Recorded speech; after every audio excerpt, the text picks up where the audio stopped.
새해 첫날인데 또 주일이에요. 참 뜻깊고 참 감사합니다. 예수 이름으로 축복합니다.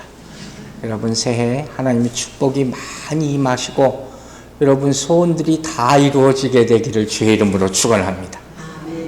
근데 또 다 이루어지면 또 안 될 수도 있죠. 나쁜 거는 안 이루어지고 하나님 보시기에 좋은 것만 이루어지기를 바랍니다. 작년 한 해 개인 또 교회에 참 어려움 많고 환난이 많았습니다. 그러나 정말 감사하게도 하나님 도와주시고 여러분이 하나됨으로 기도해서 극복하게 된 것을 감사드립니다. 2023년이 여러분 개인의 믿음이 성장하고 교회가 도약하는 그런 해가 되기를 주의 이름으로 축원합니다. 자, 2023년 첫 번째 메시지를 뭘로 전할까? 여러분, 이 세상에서 제일 아름답고 또 영원한 메시지가 있으면 그게 뭘까요? 제일 아름다운 말씀은 많죠. 그러나 영원한 것, 이 땅에서만 그치지 않는 것, 영원한 건 뭡니까? 천국에까지 이어지는 것이죠. 그래서 이 땅에서 가장 영원한 메시지는 바로 천국에 관한 것이죠. 그리고 예수님은 무수하게 많이 천국에 대한 얘기를 말하셨어요. 오늘부터 우리가 들을 말씀은 예수님이 비유예요. 패러블이라는 거예요. 즉 예수님이 비유인데 뭐에 대한 비유냐? 천국에 대한 비유의 말씀이에요. 예전에 제가 섬기던 목사님은 이 비유라는 것이 참 어려우니까 굉장히 조심해야 된다 하는 말씀을 하신 것을 지금도 기억을 합니다. 그래서 저도 이 비유에 대한 말씀을 이제까지 이렇게 자세하게 전한 적이 없어요. 2023년 들어서 감히 제가 주님 성령 받고 여러분에게 전하게 됨을 감사드립니다. 여러분, 예수님은 뭘 위해서 이 땅에 오셨어요? 천국을 우리에게 알리기 위해서 오셨음을 믿으시기 바랍니다. 그래서 이 땅에 오셔서 한 최초의 설교 내용이 뭔지 아세요? 마태복음 4장 17절 보세요. 뭐라고 했어요? 이때부터 예수께서 비로소 전파 이르시되 회개하라 천국이 가까워 왔느니라. 그렇죠? 이게 첫 번째. 세례 요한도 똑같은 말을 합니다. 그리고 마태복음 5장부터 그 유명한 산상수훈 우리가 팔복을 배웠죠. 이 팔복의 말씀도 결국 그 내용이 뭐예요? 천국 백성이 어떻게 살아야 하는가. 이 말을 전한 것이 팔복이란 말이에요. 천국, 하늘나라를 믿는 사람이 받을 복에 대한 얘기하는 거예요. 또 우리가 주기도문 배웠죠. 이 주기도문의 정말 아름다운 기도문 가운데 가장 중요한 기도가 뭘까요? 바로 뜻이 하늘에서 이루어진 것 같이 땅에서도 이루어지다. 여러분 이러면 끝나는 거예요. 하나님의 뜻이 이루어지기를 주의 이름으로 축원합니다. 결정적으로 예수 그리스도께서 십자가에 못 박혀 죽으시고 부활하신 이유가 뭡니까? 천국을 우리에게 보여주기 위해서임을 믿으시기 바랍니다. 이게 복음이란 말이에요. 그럼 여러분은 천국을 하루에 몇 번이나 꿈꾸십니까? 이게 중요한 거예요. 놀랍게도 또 안타깝게도 예수 믿는 사람들도 눈 뜨면 천국, 하나님 이게 나타나지 않고 이거 까맣게 잊어버리고 어떻게 돼요? 이 땅의 것의 성취를 바라면서 하루를 시작합니다. 그래서 무수히 우리는 그런 기도를 많이 해요. 오늘 하루도 무사히 이런 기도 많이 하고 그게 잘못된 기도는 아니죠. 그러나 하나님이 안 계신 이 땅의 무사함이라는 것은 있을 수 없다는 거죠. 그러면 우리는 항상 일어나면 하나님 감사합니다가 먼저 나오게 되기를 주의 이름으로 축원합니다. 이게 억지로 되는 건 아니지만 여러분의 심령이 하나님이 있을 때 반드시 나타나게 될 줄로 믿습니다. 교회도 마찬가지죠. 교회에 와서 구할 것은 천국의 축복이에요. 이 땅의 것을 구하러 왔다가 그냥 가는 그런 헛된 발걸음이 없어지게 되기를 바랍니다. 그런데 우리가 이것을 실천하지 못하는 일이 많잖아요. 그럼 예수 그리스도의 신실한 제자들은 어떻게 살았을까? 예를 바울을 들어요. 바울이 디모데후서 4장 7절에서 이렇게 말합니다. 4장 7절 8절 보세요. 나는 선한 싸움을 싸우고 나의 달려갈 길을 마치고 믿음을 지켰으니. 여러분 이 뒤에 무슨 말이 있을 것 같아요? 8절을 모른다 그러면 내가 선한 싸움을 싸우고 달려갈 길을 다 마쳤어요. 그럼 뭘 여러분 기대할 수 있습니까? 8절에 뭐라고 그랬어요? 이제후로는 나를 위하여 뭐가 있어요? 의의 면류관이 예비되었으므로. 여러분 모두 이 면류관 받게 되기를 주의 이름으로 축원합니다. 이 소망이 있는 거예요. 이게 어디서 주어지는 거예요? 천국에서 주어지는 거예요. 곧 의로우신 재판장이 그날에 내게 주실 것이며 내게만 아니라 주의 나타나심을 사모하는 모든 자들에게도 다 나타날 줄 믿으시기 바랍니다. 자, 2024년 표가 뭐라고 했어요? 여러분 가족 모두가 구원받기를 주의 이름으로 축원합니다. 의의 면류관을 다 받기를 간절히 기도하시기 바랍니다. 이게 진짜 축복이에요. 또 우리가 잘 아는 요한복음 14장 2절에서 뭐라고 그랬어요? 우리 암송구절이요. 내 아버지의 집에 뭐예요? 거할 곳이 많도다. 여러분 오늘부터 사모하세요. 내 아버지의 집에 거할 곳이 많은데 내 집도 반드시 있습니다. 내 집도 반드시 있습니다. 나 거기 가서 살 겁니다. 꿈꾸는 자에게 소망이 임하고 이루어지게 될 줄로 믿습니다. 즉 예수 믿는 사람에게 죽음은 끝이 아니에요. 절망이 아니에요. 두려움이 아니에요. 그 다음에 뭡니까? 천국이 시작된다는 거예요. 즉 천국은 죽은 다음에 당연히 우리가 갈 곳인 동시에 예수 그리스도를 구주로 영접한 사람은 어떻게 해요? 지금 이 순간에도 말씀을 통해서 만날 수 있는 곳이, 느낄 수 있는 곳이, 체험할 수 있는 곳이, 소유할 수 있는 곳이 되길 주의 이름으로 축원합니다. 문제는 뭐예요? 많은 사람들이 천국에 대한 말씀을 많이 안 들었단 말이에요. 제가 우리 천국에 대한 말씀 맛보기로 작년에 좀 배웠잖아요. 제가 교회 다니면서 제일 안 들은 말씀 가운데 하나가 천국에 대한 말씀이라고 했어요. 너무 추상적으로만 생각해서 잘 모르고 너무 그냥 정말 요만큼만 생각하는 거예요. 제가 그 간증 얘기도 한 적 있잖아요. 천국 갔다 하는 간증 조심하라 하는 얘기가 뭐냐면 우리가 봤다 할 때도 볼 수가 있어요. 정말 극히 일부에 불과한 거예요. 그게 전부가 아니란 말이에요. 그래서 바울 사도도 뭐예요? 거기에서 일체 말을 하지 않는 거란 말이에요. 게다가 사단이 방해해서 못 보게 가로막는 게 오늘의 현실이란 말이에요. 우리가 믿음으로 바라봐야 돼요. 믿음의 눈을 열고 귀를 열어서 천국을 보고 듣게 되기를 주의 이름으로 축원합니다. 그리고 예수님께서는 비유로 말씀하시기 시작해요. 왜? 어려워서. 이게 핵심이에요.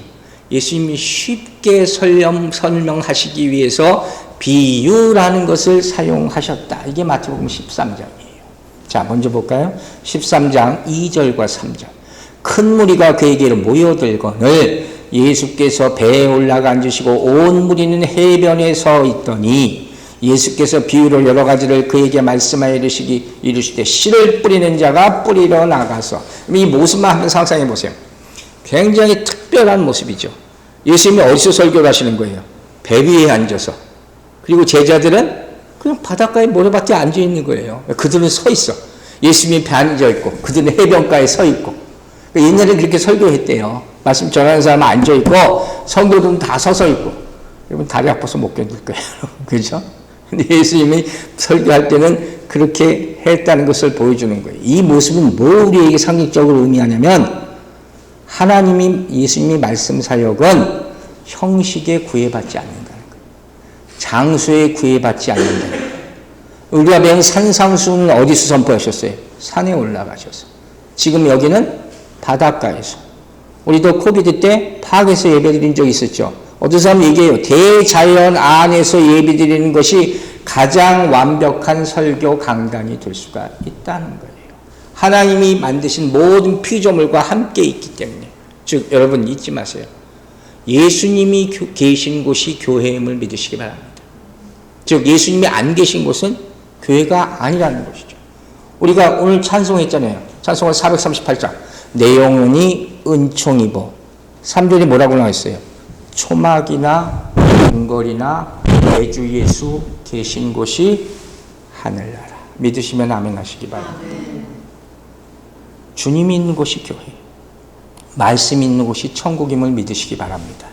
자, 그렇다면 비유, 패러블이라고 했어요. 비유라는 게 뭐냐? 원어적인 단어적인 의미는 뭐뭐의 옆에 두다는 거예요. 옆에.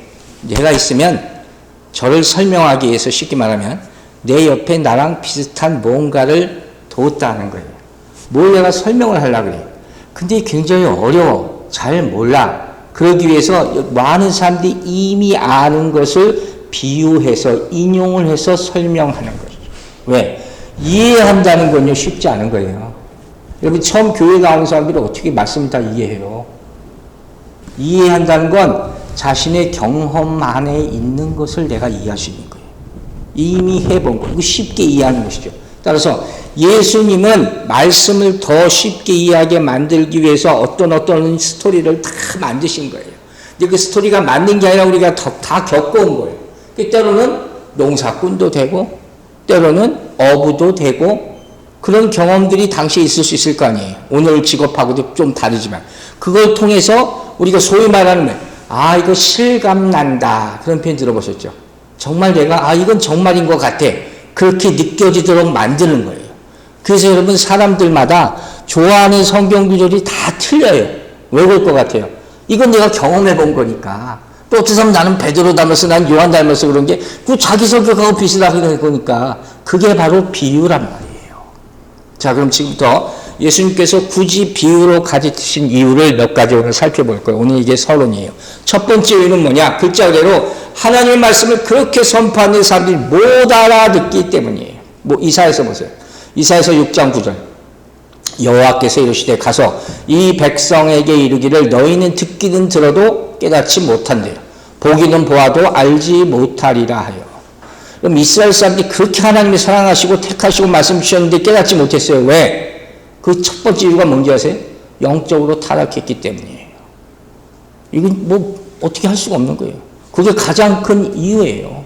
그러니까 안 되겠으니까 하나님께서 이스라엘을 사랑하시니까 포기하지 않고 이거 못 알아들어 자꾸 말씀이 있으면 도망간단 말이에요 얘들이. 그러니까 조금 더 친숙한 얘기를 해줘서 영적으로 닫혀있는 것을 다시 관심을 다시 불러일으키는 거예요. 그래서 이건 관심과 기회를 부여하는 측면이 있단 말이에요. 찬스를 다시 한번 주는 것이죠. 여러분이 처음 와서 교회에서 무슨 소리인지 몰라도 내가 좀 아는 얘기 들으면 좋아하잖아요. 예화 같은 거 들으면 좋아하잖아요. 그 똑같은 얘기란 말이에요. 사실 우리는 전문 분야가 아니면 들어도 잘 모를 수밖에 없단 말이에요. 왜? 천국에 대한 얘기, 비유는 천국이에요. 천국에 대한 얘기를 내가 어떻게 알아요? 내가 가보지 않았는데 우리 집 안방 얘기하는 것도 아니고. 내가 경험해보지 못한 것을 함부로 얘기할 수가 없단 말이에요. 예를 들어 볼게요. 여러분 성령의 역사를 사모하십니까? 성령의 역사 반드시 필요하죠. 그거 어떻게 설명할 거예요? 설명하기가 어려운 거예요. 성령의 역사 무슨 바람처럼 불처럼 그렇게 얘기하잖아요. 그 바람처럼 불처럼을 다시 한번 생각해 보세요. 어디 나와요? 사도행전 2장에 나오잖아요. 사도행전 2장 2절 3절 보세요. 호련히 하늘로부터 급하고 강한 뭐라고 했어요? 바람 같은 소리가 있어 그들이 앉은 온 집에 가득하여 마치 불에 혀처럼 갈라지는 것들이 그들에게 보여. 자, 이 표현을 보세요. 바람도 아니에요. 바람 같다 그랬어요. 훅 부은 거예요. 또 불도 아니에요. 불처럼 하는 거예요. 이건 뭐라고 설명할 수가 없어요. 지금 무슨 얘기예요? 하나님이 하신 일은 우리가 도저히 어떻게 표현할 수가 없어요. 그죠? 여러분 계시록을 보세요. 수많은 상징적인 언어들이 오늘이 많이 나와가지고 우리가 이해하기가 어려워요. 왜? 하늘나라의 비밀들을 어떻게 우리 인간의 언어로 규정할 수 있냔 말이에요. 못한 말이에요. 근데 궁금하잖아요. 그래서 예수님이 오늘부터 어떻게 해요? 비유로 우리에게 익숙한 단어, 익숙한 이야기를 통해서 설명해 주시고 있는 거예요. 그래서 이렇게 우리가 알지 못하기 때문에 더 깨우쳐 주기 위해서 그게 첫 번째 이유가 되는 것이죠. 그리고 이어진 두 번째 이유는 당연하게 왜 비유인가? 하나님이 우리와 소통하기를 원하시기 때문에 하나님이 커뮤니케이션 하기를 원하신단 말이에요. 그리고 요새 전 사회에 아주 안 하는 사람이 없을 정도로 청년들 특히 많이 하는 게 뭐예요? SNS라는 거예요. 소셜 네트워크 시스템이라는 거예요. 그 뭐 페이스북도 하고 뭐 또 많이 하잖아요. 뭐 인스타그램도 하고 젊은 사람들 다 할 거란 말이에요. 서로가 이렇게 소통하기를 원하는 시대에 우리가 살고 있단 말이에요. 하나님은 어떠실까? 하나님 당연히 우리하고 말하기를 원하십니다. 우리가 하나님과 말하기를 별로 원하지 않아서 그게 문제지. 하나님은 정말 말하기를 원하시는데 하나님은 어떻게 하세요? 하늘의 언어로 얘기하고 우리는 땅의 언어로 얘기하잖아요. 그러니까 그게 소통이 안 되는 이유 중에 하나란 말이에요. 그래서 어떻게 해요? 하나님께서 우리와 소통하기 위해서 일부러 이 땅의 언어를 사용하신 거예요. 그게 바로 비유라 하는 것이죠. 우리가 이해 못할 줄 알고 먼저 하나님께서 낮은 모습으로 오셔서 우리에게 손 내미셨다는 거죠. 그걸 은혜라고 하는 거예요. 여러분 그 은혜를 다 체험하게 되기를 주의 이름으로 축원합니다. 기본적으로 하나님은 이 성경 말씀 다 하나님의 말씀이잖아요. 제가 쓴 게 아니잖아요. 이걸 다 알기를 원하실 거예요, 안 원하실 거예요? 당연히 알기를 원하시는 거예요. 여러분 성경은 어려운 책이 아니에요. 속으로 뭐라 그럴지 모르겠지만, 이건 불경이나 무슨 무슬림들 모일먼경 이런 거 비해서 이거 한글로 쓰여 있잖아요. 이게 왜 어려워요? 그리고 정말 위클리프 바이블 그 트랜스레이션 그 사람들 얘기하면 여러분 정말 이 두려운 거 떠오르고 있어야 살아야 되는 게 이제 다 번역됐어요. 맨날 이제 거의 다 됐다 하잖아요. 정말 다 번역됐어요. 그 마태복음 24장 14절에서 뭐라 그랬어요? 그때 오신다 그랬어요. 지금 우리가 이 시대를 살아가고 있어요. 다 번역됐다니까요. 그러니까 어렵지 않아요. 다 알아들을 수 있어요. 각 족속의 언어로. 그럼 어떻게 되는 거예요? 그거 읽어야 되잖아요. 그래도 못 알아듣겠대. 그래서 더 쉬운 언어로 풀어서 설명하신 거예요. 그게 비유란 말이에요. 왜? 또 들어도 못 이해하겠어요. 이런 말 듣기 싫으셔서. 제 생각은 그래요. 여러분 들어도 이해 안 되면 믿을 수가 없는 거잖아요. 그래서 여러분 우리가 생각해 봐야 돼요. 잘 알아들을 수 있는 말로 소통을 하려면 어떻게 해야 될까요? 듣는 사람의 입장을 항상 생각해야 돼요. 또 듣는 사람은 저 사람이 무슨 말을 할까 기도해야 돼요. 또 여러분은 설교자를 위해서 기도하셔야 되는 거예요. 저도 여러분을 위해서 성령의 역사가 있어서 들을 귀가 열리도록 항상 기도하지 않습니까? 이게 교통인 줄로 믿습니다. 이게 예배 가운데 일어나는 거예요. 자, 보세요. 저 아동부 전도사를 할 때 벌써 오래됐지만 그때 아이들한테 제일 많이 한 말이 뭔가 생각해 봤더니 뭔지 아세요? Do you understand? 항상 물어봐야 돼. 애들 앉혀놓고 막 졸고 따지다 엄청나게 한단 말이에요. 근데 놀라운 건 뭔지 아세요? 애들이 예배 시간에 가만히 안 앉아 있어요. 막 돌아다니고 나이 쳐서 내가 맨날 Do you understand 하는데 나중에 보면 다 기억하고 있어. 아, 놀라워요. 어른들은 가만히 앉아 있는데 하나도 기억이 안 나는데 이게 참 신비기는 한데 어쨌든 그런 거예요. 집에 아기가 있는 집은 어때요? 그 가정의 언어가 다 아기 언어로 바뀝니다. 왜? 아기가 알아들어야 되기 때문에 이게 중요한 거란 말이에요. 그러니까 우리는 예수님이 그걸 얘기한 거예요. 항상 말씀을 전할 때 듣는 사람의 입장을 생각한다는 거예요. 설교자가 왜 아멘하고 물어보겠습니까? 아멘이 뭐예요? truly, truly. 진실로 믿습니다. 믿습니까? 이게 확인돼야 되는 거예요. 그래야지 말씀이 내 안에 들어가는 거 아니에요. 소통에 대해서 유명한 예화가 있으면 한번 들어보셨을 것 같아요. 개와 고양이 이야기. 개와 고양이가 싸우잖아요. 항상 안 맞는 데잖아요. 왜 싸우겠어요? 지들이 서로 미워해서 싸우나? 그 이유가 몰라요? 서로 신호가 틀려서 싸운다는 거예요. 저는 개를 안개를 봐서 모르는데 개는 기분이 좋으면 꼬리를 살랑살랑 흐르고 이렇게 올린다는 거예요. 그래요? 근데 고양이는 그 반대래요. 꼬리가 이렇게 내려간다는 거예요. 사람들도 꼬리가 있으면 좋겠어. 그럼 알아볼 거 아니에요. 저 사람 기분이 어떤가. 싹 볼 거 아니에요. 어째서 우리는 저 사람 기분이 나쁜데 함부로 말하면 알겠지만 개, 고양이는 그렇다는 거예요. 근데 문제는 뭐예요? 개가 오늘 기분이 좋아가지고 좀 고양이하고 좀 친해봐야 되겠다. 꼬리를 막 위로 올리고 흔들면서 가면 고양이는 어떻게 받아들인다는 거예요? 어쭈 나랑 싸워보자는 거야. 이렇게 받아들이는 거예요. 그러니까 둘이 친해질 수가 없는 거예요. 마찬가지예요. 말이라는 게 그런 거예요. 내가 아무리 좋게 생각해도 상대방이 싫어하는 말이 있단 말이에요. 그럼 그걸 어떻게 해요? 하지 말아야 돼요. 저 사람과 정말 소통하고 싶어요? 그 사람을 생각하고 얘기해야 돼요. 그래야지 소통이 이루어진단 말이에요. 그럼 예수님은 어떻게 하셨을까요? 그 대표적인 예가 빌립보서 2장 8절에 나오는 거예요. 보세요. 사람의 모양으로 나타나서 어떻게 했어요? 자기를 낮추시고 죽기까지 복종하셨으니 곧 십자가에 죽으십니다. 왜 그냥 하나님의 아들이다 하시면 되는데 왜 이렇게 하셨을까? 우리가 못 알아들으니까 이거예요. 그죠?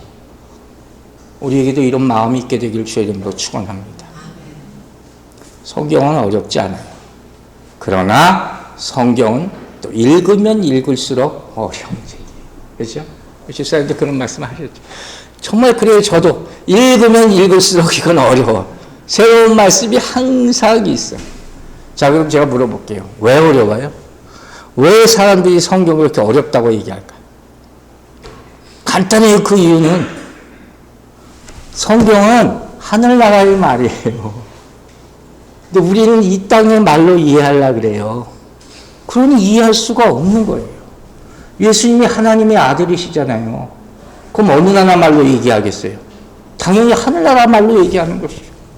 근데 우리는 이 땅의 말로 알아들으려는 거예요. 사도행전에서 방언이 터지잖아요. 오순절 성령 강림하고. 사람들이 듣고 뭐라고 그랬어요? 술 취했나? 이러잖아요. 커뮤니케이션이 안 된단 말이에요. 베드로가 어떻게 했다고 지난주에 뭐라고 했어요? 예수님 십자가에 곧 죽겠다 하니까 절대로 죽을 수 없습니다. 이러다가 혼나잖아요. 계속되는 미스커뮤니케이션이란 말이에요. 그래서 또 비유로 말씀하셨다. 즉 하늘의 이야기를 땅에서 말하려고 할 때 어떻게 하셨어요? 이 땅의 이야기를 예를 들어서 설명하신 것. 이 비유의 말씀 여러분 꼭 잘 이해하셔야 돼요. 자, 두 번째, 소통하기 위해서. 세 번째, 이게 좀 어려운 얘기예요. 왜 비유를 쓰시냐? 알게 하기 위해서, 이해하기 위해서, 소통하기 위해서 하신 것뿐만 아니라 한편으로는 다 모르게 하기 위해서. 어떤 사람은 알아듣지 못하게 하기 위해서. 이 잘못하면 시험들 얘기예요. 자, 마태복음 13장 보세요. 14절, 15절. 이사야의 예언이 그들에게 이루어졌으니 일렀을 때 너희가 듣기는 들어도 깨닫지 못할 것이요 보기는 보아도 알지 못하리라 그랬죠. 이 백성들의 마음이 완악하여져서 그 귀는 듣기에 둔하고 눈은 감았으니 이는 눈으로 보고 귀로 듣고 마음으로 깨달아 돌이켜 내게 고침을 받을까 두려워함이라. 이 얘기는 뭐냐면 못 받는다는 거예요. 들어도 안 돼. 아니, 잘 들어서 이해해라 이래도 될까 말까 하는데 안 된다는 거예요. 이게 무슨 얘기냐? 잘 들으셔야 돼요. 하나님의 말씀은 마음에 열린 사람에게는 하나님의 뜻을 이해하게 만드는 힘이 돼요. 그죠? 그런데 마음이 완악하고 닫혀있는 사람에게는 점점 힘든 얘기가 돼요. 다시만 되는 거예요. 그래서 점점 완악해지는 거예요. 기본적으로 이 말씀은요, 예수님이 하신 말씀은 누구에게 주신 말씀이에요? 제자들만 들으라 하는 말씀이에요. 사실은 많은 군중들이 예수님 따라다녔지만 다 배반하잖아요. 그 사람들 말씀을 다 알아들은 게 아니에요. 기적만 보고 따라다녔지 말씀을 들은 사람이 없었단 말이에요. 성경을 잘 보세요. 기적만 쫓아다녔어요. 이게 그들의 문제가 되는 거예요. 11절에 보면 이건 비밀이라고 분명히 나타나 있어요. 자, 마태복음 13장 11절 보세요. 대답하여 이르시되 천국의 비밀을 아는 것이 너희에게는 허락되었으나 그들에게는 아니 되었나니. 자, 또 이 마태복음 13장 16, 17절. 그러나 너희 눈은 복으로 너희 귀는 들음으로 복이 있도다. 내가 진실로 너희에게 이르노니 많은 선지자와 의인이 너희 보는 것을 보고자 하여도 보지 못하였고 듣는 것을 듣고자 하여도 듣지 못하였다고 분명히 나와요. 안 들리는 사람은 죽을 때까지 안 들린다 하는 거예요. 이건 굉장히 중요한 뜻을 우리에게 보여주는 이게 뭐냐면 말씀은 선포되는 즉시 심판적인 의미를 담고 있어요. 이게 무서운 거예요. 여러분, 모르는 사람은 그냥 안 들으면 말지, 모르면 말지 하지만 그게 아니라 이건 내 생명, 운명과 관련되어 있단 말이에요. 그 절박함을 가지고 들으라는 말이에요. 저 아까 말한 대로 알아듣는 사람들은 어떻게 해요? 점점 더 알아들어요. 그래서 꿀보다 달아지는 거예요. 점점점 깨닫고, 점점점 사랑하게 되고, 점점점 회개해야 되고, 축복이 여러분의 임하기를 주의 이름으로 축원합니다. 그죠? 그런데 그렇지 않은 사람, 마음이 강팍한 사람에게는 어떻게 해요? 말씀을 들으면 들을수록 점점점 졸리고 점점점 괴롭고 점점점 힘들고 이렇게 되는 거예요. 그 대표적인 예가 누군지 아세요? 바로예요. 바로. 10가지 재앙이 이집트에 내리잖아요. 그때 어떻게 했어요? 바로에게 내린 10가지 재앙이 제가 뭐라고 했어요? 10번의 찬스라 그랬잖아요. 한 번에 첫 번째 재앙부터 들었으면 은혜 받고 변했을 것을 두 번째 또 거부해, 세 번째 또 거부해. 점점 어떻게 돼요? 점점 강팍해지는 거예요. 이게 무서운 거예요. 점점 어떻게 해요? 심판의 강도가 커질 수밖에 없다 하는 거예요. 이게 두렵고 떨리는 거예요, 여러분. 여러분, 기회는 항상 있지 않아요. 이 땅에서 사는 동안 단 한 번이라도 말씀을 더 보고 듣게 되기를 주의 이름으로 축원합니다. 이건 정말 두려운 얘기예요. 하나님 우리가 쉽게 이해하기를 원하시고 소통하기를 바라십니다. 그러나 못 알아듣는 사람은 끝까지 못 알아듣고 심판에 임할 수 있다. 네 번째, 왜 비유로 말씀하시냐? 우리로 하여금 말씀을 깊이 생각하도록 하기 위함이다. 마태복음 13장 4절 보세요. 더러는 흙이 얕은 돌밭에 떨어짐에 흙이 깊지 아니하므로 곧 싹이 나온다. 우리가 앞으로 볼 비유의 말씀이에요. 돌밭이죠. 자, 이 의미는 여러분 다 아세요. 하도 많이 들었으니까. 씨 뿌리는 자의 비유. 굳은 마음이 hardened heart라는 거예요. 굳어진 마음. 그냥 굳은 마음에 대해서 못 들어 이러면 되는데 왜 돌밭이라는 표현을 썼을까? 바로 여기 이유가 있는 거예요. 돌밭 하면 뭐예요? 돌밭이 뭘까? 한 번 더 생각하게 만들어. 어떤 돌로 이루어졌을까? 돌밭에 말씀이 들어갈 수가 있을까? 이런 수많은 생각을 하게 만드는 거예요. 그런 말미암아 점점 어떻게 해요? 주님에 가까워지는 거예요. 나는 선한 목자라 이렇게 말씀하셨어요. 이게 무슨 소린가? 예수님이 목자라는 건데 그럼 목자가 뭐 하는 사람인가? 그럼 목장에 가면 볼 수 있을 거 아니에요. 양떼들을 치는 사람이 목자 아닙니까? 그들이 양을 어떻게 치는지 점점 궁금하게 만드는 거예요. 그러면서 예수님 앞에 한 발 한 발 가까이 가게 된다 하는 것이죠. 즉, 이 얘기는 뭐냐면 말씀이 여러분의 삶 속에 경험 속에 들어와야 된다는 거예요. 이게 서로 교회에서 따로 집에서 따로가 아니에요. 그 비유라는 것은 여러분의 삶 속에 생활 속에서 이루어지는 일이에요. 그 경험의 공감대가 형성돼야 돼요. 그렇지 않으면 이 성경 말씀이 완전히 딴 얘기로밖에 안 들린단 말이에요. 그래서 말씀을 볼 때 겉으로 보는 눈으로 읽는 것뿐만 아니라 어떻게 해야 돼요?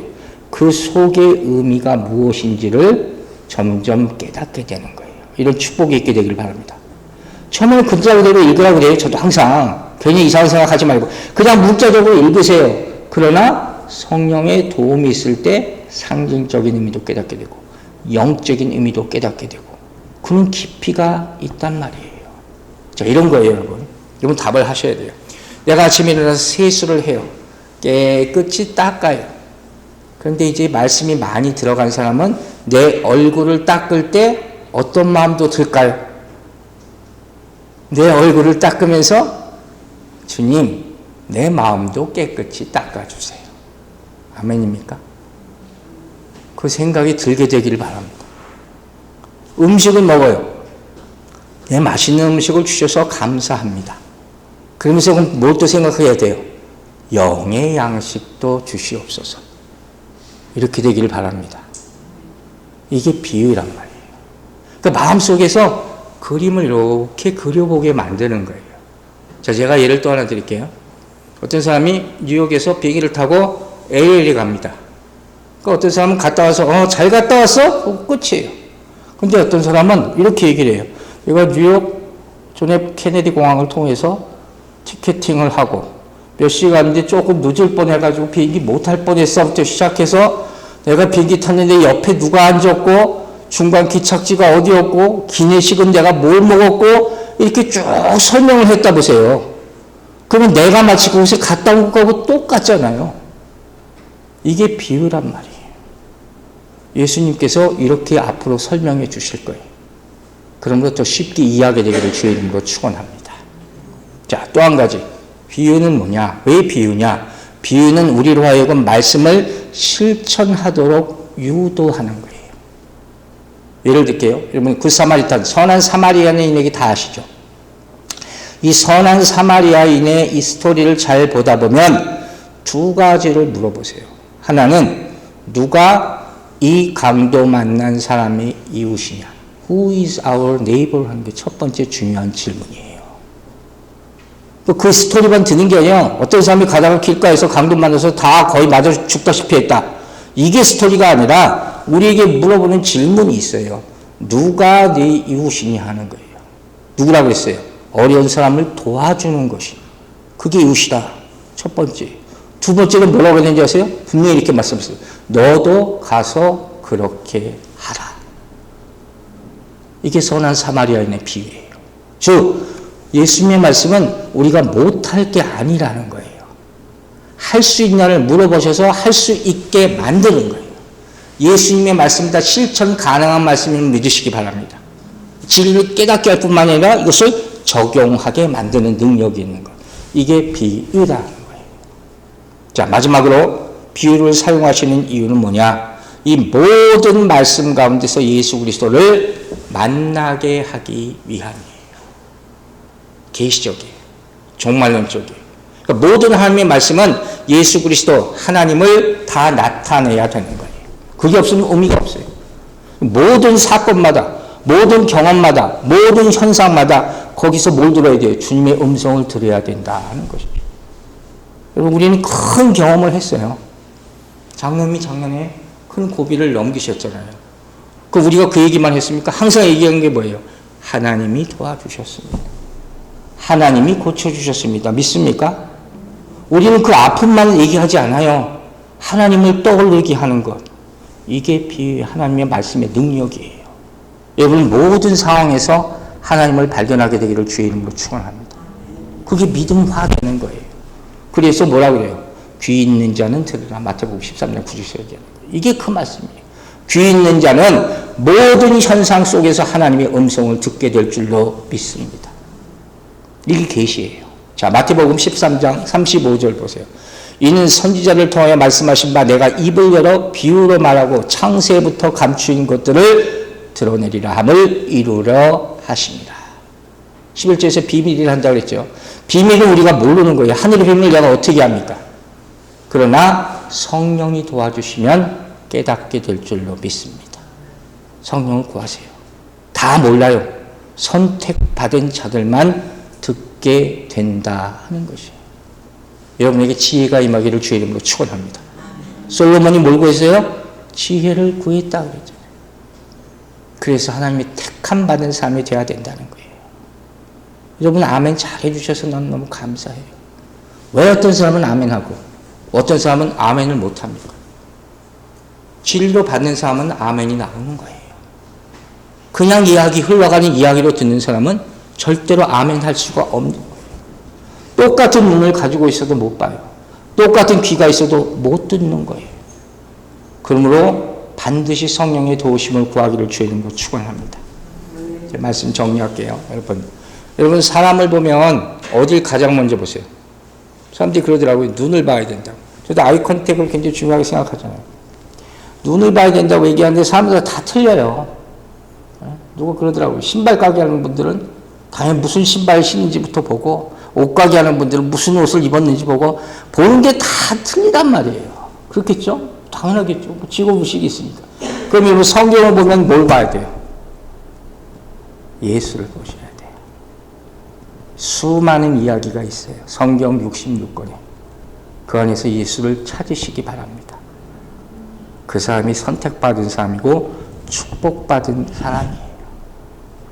마지막으로 마태복음 13장 34절을 읽겠습니다. 예수께서 이 모든 것을 우리에게 비유로 말씀하시고 비유가 아니면 아무것도 말씀하지 아니하셨으니. 여러분 아시겠죠? 예수님이 자신에 대한 말씀, 천국에 대한 말씀을 하실 때마다 비유로 말씀하셨어요. 왜? 더 쉽게 우리와 소통하기 위해서. 그 비유가 말씀 중에 말씀이다. 이렇게 얘기하는 거예요. 2023년 새해부터 우리가 씨 뿌리는 자의 비유부터 말씀을 들을 겁니다. 이를 통해서 하나님의 말씀을 더 많이 깨닫고 더 많이 소통하고 삶 가운데 예수 그리스도를 발견하는 여러분과 저가 되기를 주의 이름으로 축원합니다. 기도하겠습니다. 아버지 하나님 감사합니다. 비유로 주신 말씀이 다 우리의 생명의 양식이 되게 하여 주시옵소서. 주님이 우리를 얼마나 사랑하셔서 이 말씀들을 우리에게 전하기를 원하시는가, 그 마음을 깨달아 알게 하여 주시고 듣는 자들의 마음이 옥토가 될 수 있도록 개경하여 주시옵소서. 성령의 도우심을 구하고 또 구하오니 이들의 삶에 예수 그리스도가 항상 주인 되게 하여 주시고 예수 그리스도께 묻고 그 받은 말씀으로 세상을 이기고 또 이기는 2023년 한 해가 되게 축복하여 주시옵소서. 감사드리며 예수 그리스도의 이름으로 기도했습니다. 아멘.